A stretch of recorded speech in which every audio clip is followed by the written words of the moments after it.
puisque je vous propose, pour illustrer ton propos, de faire monter à la tribune une entreprise historique, la Cogédal, qui est implantée à Saint-Pierre-de-la-Réunion. Il va le dire lui-même, mais ça doit être dans les années 70, hein, deuxième zone industrielle de la Réunion, et qui donc a récemment décidé de réaliser des investissements importants, malgré les craintes, malgré les risques, hein, sur le RSA, sur le POSEI et tant d'autres. Donc, si Cogédal veut bien nous rejoindre pour nous faire un petit témoignage, et qui sera suivi d'une deuxième entreprise que je ferai intervenir dans la foulée et que je présenterai après. Bonjour à tous. Alors effectivement, ça a été créé dans les années 70, en 1973, donc on est à La Réunion depuis 40 ans. Ça me permet de faire une bonne transition sur la présentation de la société. Pour ceux qui ne nous connaissent pas, notre activité principale est de produire de la farine à destination des boulangeries industrielles, des boulangeries artisanales et également à d'autres industries qui utilisent comme matière première la farine. Nous sommes une petite PME, hein, nous sommes 33 et on emploie 18 personnes en emploi indirect parce que notre volonté, c'est de nous concentrer sur notre cœur de métier. Et bien là, c'est l'innovation qui est importante pour nous et ce qu'on essaie de développer au quotidien. Notre positionnement sur le marché est de 54%. Il y a plusieurs raisons pour ça, je vais l'expliquer un peu plus loin. Mais une des raisons, bien sûr, c'est qu'on est en face de concurrents qui ont des capacités financières bien plus fortes que nous et que nous sommes sur un marché qui n'est malheureusement, pour le moment tout du moins, pas protégé par un taux d'octroi de mer. Nos produits, on vend plusieurs types de produits, bien évidemment, hein, et ce qui nous différencie de nos concurrents, c'est qu'on essaye de développer des produits adaptés aux besoins et à la consommation locale. Alors bien sûr, pour y arriver, on met énormément de ressources financières, bien sûr, humaines et également en temps, sur le développement. On a créé un comité de développement. Récemment, on a créé une nouvelle marque qu'on essaye bien sûr de booster au maximum et qu'on a adaptée, comme je le disais à l'instant, sur la consommation des rayonnés. Donc là, je pense qu'on est en train de montrer le film un petit peu de notre activité, de notre société. On est également fortement engagé dans la démarche RSE, ce qui a une répercussion positive sur notre image, bien sûr, et ce qui nous permet également de développer des partenariats avec plusieurs instances, aussi bien administratives qu'également de formation. On est aussi fortement impliqué dans la démarche qualité, d'ailleurs on va le voir dans le film qui tourne. Aujourd'hui, pas un gramme de farine ne sort de chez nous sans être testé. On est également engagé dans une démarche IFS, c'est une norme qualité qui nous permet également d'évoluer et d'essayer d'atteindre l'excellence comme tout bon industriel. Alors pourquoi on investit dans notre outil industriel? C'est important de le signaler. Effectivement, comme le disait M. Isotier, le contexte n'est pas simple. On est sur un marché fortement concurrentiel avec des marges très petites, avec des vraies difficultés pour assurer l'avenir, en tout cas, de notre activité. Mais ceci dit, nous, on a cru et on croit toujours à ce que peut nous proposer le marché réunionnais et le marché de la zone océan Indien.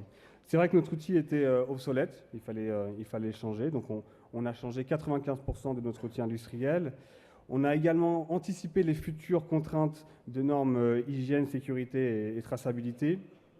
L'outil qu'on a aujourd'hui, et là on parle vraiment d'innovation, nous permet clairement de développer des nouvelles gammes de produits, de développer des nouveaux produits. On en a développé 11 en l'espace de 12 mois, ce qui est considérable pour notre gamme qui en compose uniquement 60 pour le moment. Mais c'est cet outil-là qui nous permet aujourd'hui d'être vraiment différenciés sur le marché. On a également investi parce qu'on a besoin d'une capacité de stockage bien plus adaptée à nos besoins. Et aujourd'hui, on est capable de stocker grosso modo 10 jours de produits finis, ce qui nous permet également d'être bien plus flexible sur notre activité. Le chantier, en quelques points,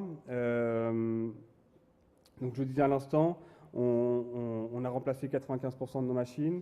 On a une capacité de stockage qui est beaucoup plus grande. C'est un projet qui nous a coûté plus de 5,5 millions et qui a été fait, il faut le dire, c'est important, qui a été fait grâce à la participation de l'Union européenne, de l'État et de la région, qui sans son soutien aurait été un projet difficilement finançable. Donc là, on a eu un vrai soutien sur nos investissements.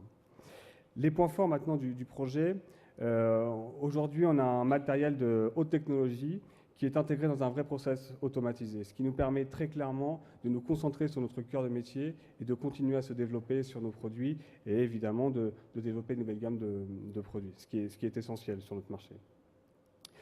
On a également, et ça c'est sur la sécurité du personnel, on a renforcé toutes les sécurités pour le personnel et également pour les machines. Donc on a clairement un outil qui est beaucoup plus fiable sur ce point de vue.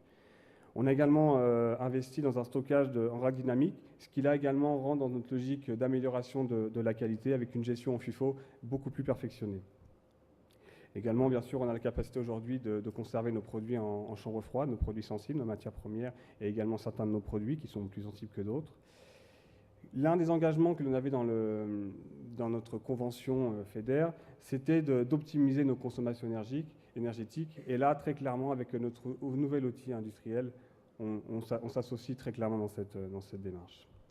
Et enfin, ce qui était un point un peu négatif pour la Cogedal, c'est qu'aujourd'hui, on est capable de couvrir l'ensemble des besoins du marché, et y compris les petites niches, parce que précédemment, c'était effectivement un point négatif, on n'était pas capable forcément de produire des petites quantités, alors qu'avec notre nouvel industriel, on est capable de développer des niches et des valeurs et des produits forcément à plus haute valeur ajoutée. Alors, parlons quand même un peu de contraintes d'autres marchés, qui est quand même très important. Donc je le disais, on est sur un marché qui n'est pas soumis à l'octroi de mer. Donc bien évidemment, ça permet à certains de nos concurrents, mauriciens, métropolitains, de rentrer sur ce marché. Et malheureusement aujourd'hui, tout du moins aujourd'hui, mais on est en train de se développer, malheureusement aujourd'hui, la part de marché que l'on a ne permet pas de couvrir l'ensemble de nos frais fixes. Et par conséquent, ça a un impact direct sur notre compétitivité et notamment notre compétitivité qui est liée directement à l'export. Parce qu'aujourd'hui, toutes les sociétés qui exportent notamment de la farine, que ce soit les métropolitains ou les mauriciens, fonctionnent souvent en marche au coût variable. C'est-à-dire que quand ils exportent, leurs frais fixes sont assurés par la couverture des marchés domestiques ou les volumes qui sont faits sur le marché domestique et toute l'exportation est faite en marche au coût variable. Donc nous, on se bat contre les sociétés qui travaillent en marche au coût variable. Donc c'est très compliqué pour nous à développer les ventes. Donc pour cela, on est obligé d'innover. On en a parlé tout à l'heure. On est obligé d'être imaginatif avec nos moyens, d'être au plus proche des clients. On a récemment revu tous nos services clientèle pour essayer d'être le plus actif possible sur le marché.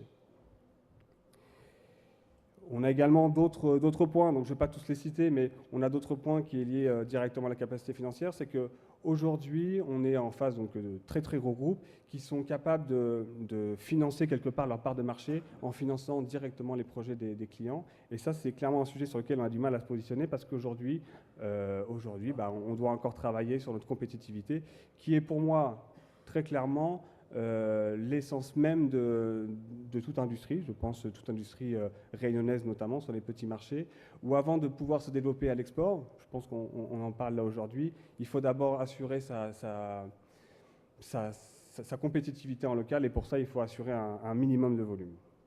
Alors pourquoi est-ce qu'on a investi à La Réunion? Je fais vite, je vais tout faire. Pourquoi est-ce qu'on a investi à La Réunion? Tout d'abord parce que La Réunion est un positionnement stratégique, géostratégique dans la zone océan Indien et qui a des marchés avec de forts potentiels de croissance. Donc bien évidemment, ça a été une des motivations premières de réinvestir dans un outil de production qui, je le répète, datait de plus de 40 ans. On a également un vrai savoir-faire reconnu des employés de la Cogedal et je dirais même que sur le territoire réunionnais, il y a un vrai savoir-faire et une vraie main-d'œuvre qualifiée, ce qui également pour un groupe comme le nôtre a été un point positif dans l'investissement. Également, comparé à d'autres pays de la zone, on a une stabilité politique qui était un vrai point positif pour les investisseurs.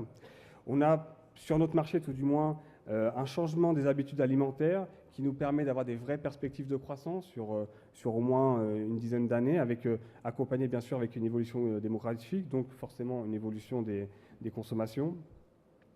Enfin, bien sûr, il y a un vrai soutien des collectivités locales et infrastructures qui rassure bien sûr les investisseurs et ce qui nous a permis de nous engager dans un investissement fort et à long terme. Et enfin, je dirais d'un point de vue plus commercial, il y a un vrai besoin des consommateurs réunionnais de consommer un produit local. Donc là, il y avait une vraie raison de pouvoir investir et de pouvoir investir dans des produits de qualité, performants et innovants. Et enfin, bien sûr, c'est de participer de manière active, parce que là, clairement, on produit local dans une filière structurée, participer, bien sûr, à sa structuration. Voilà un petit peu pourquoi est-ce on a investi à La Réunion, donc j'espère avoir répondu à votre question. Brillamment. Okay. Merci, Monsieur Quéré.